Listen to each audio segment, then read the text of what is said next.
আজকে বানিয়েছি মূলোর ফলের সবজি।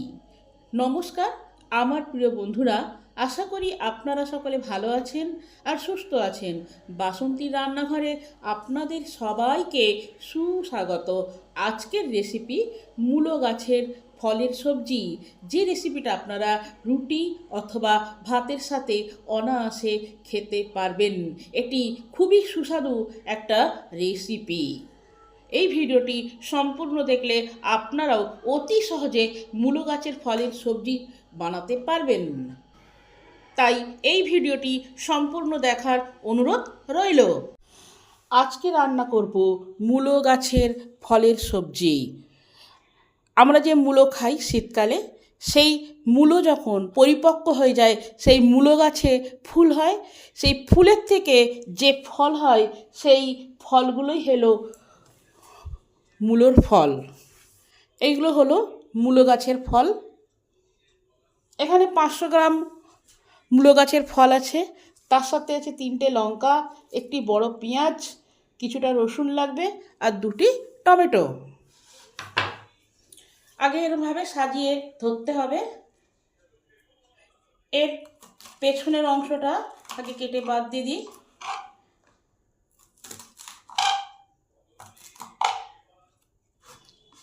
এইভাবে সাইজ করে কাটলে তাড়াতাড়ি হবে। আপনাদের পছন্দ মতন সাইজ করে কেটে নিন। একে বরবটি বিনস যেভাবে রান্না করে ঠিক সেইভাবে রান্না করলেও হবে।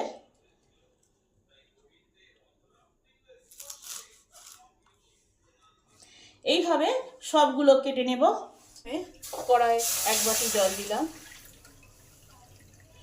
সামান্য পরিমাণ নুন দিলাম, অল্প পরিমাণ হলুদ দিলাম।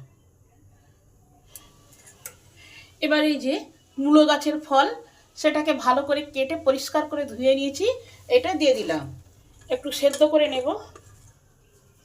8 থেকে 10 মিনিটের জন্য চাপা দিয়ে দিলাম, এতে এগুলো সেদ্ধ হয়ে যাবে। প্যান গরম হলে প্যানে দিলাম পরিমাণ মতন তেল। তেল গরম হলে তেলে দিলাম 1/2 চামচ গোটা জিরে। জিরাটাকে আগে একটু ভালো করে ভেজে নেব।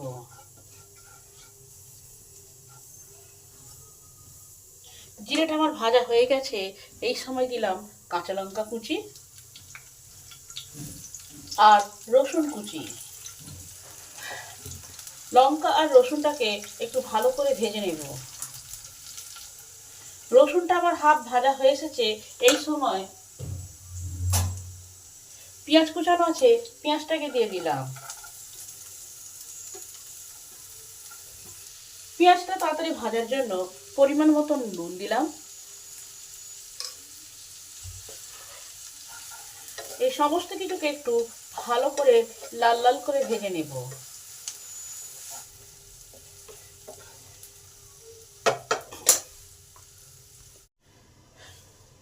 পাঁচ মিনিট পর চাপা খুলে দেখি কি অবস্থা। এগুলো আমার সেদ্ধ হয়ে এসেছে। বারবারটা চাপা খুলে দিয়েছি, সেদ্ধ হতে 10 মিনিট সময় লেগে গেছে।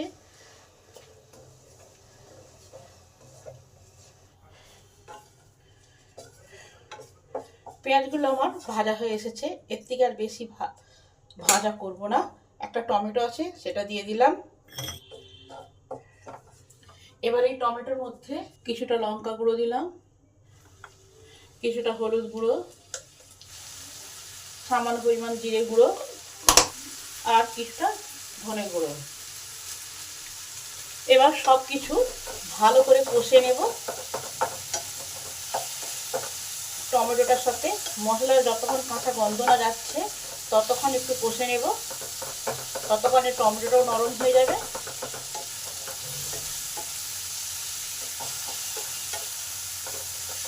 মশলা আমার ভালোভাবে কষা হয়ে গেছে, টমেটোটাও হাফ নরম হয়ে এসেছে। ঠিক এই সময় মূলোর ফলগুলো যে সেদ্ধ করা আছে সেটা দিয়ে দিলাম। এটাকে ভালো করে এই মশলার সাথে কষে নিলাম। এবার টেস্টে ব্যালেন্সের জন্য 1/2 চামচ চিনি দিলাম।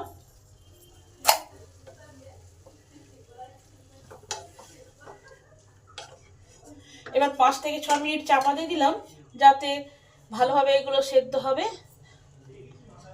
সমস্ত মশলা এই মূলোর ফলের মধ্যে প্রবেশ করবে, তাহলে খেতে আরও টেস্টি হবে।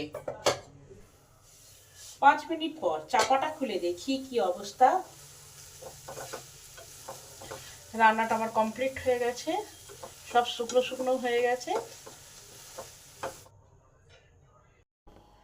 এই মূলোর ফলটাকে পাঞ্জাব, হরিয়ানা, দিল্লি সব জায়গায় পাওয়া যায়। কেউ একে সগরি বলে, কেউ বলে মুঙ্গেরি, আবার কেউ বলে মুলিকি ফলি। খেতে খুবই টেস্টি। আমি প্রথমবার রান্না করেছি, ভাত ও রুটির সঙ্গে দুর্দান্ত লেগেছে। ভিডিওটি সম্পূর্ণরূপে দেখার জন্য অসংখ্য ধন্যবাদ।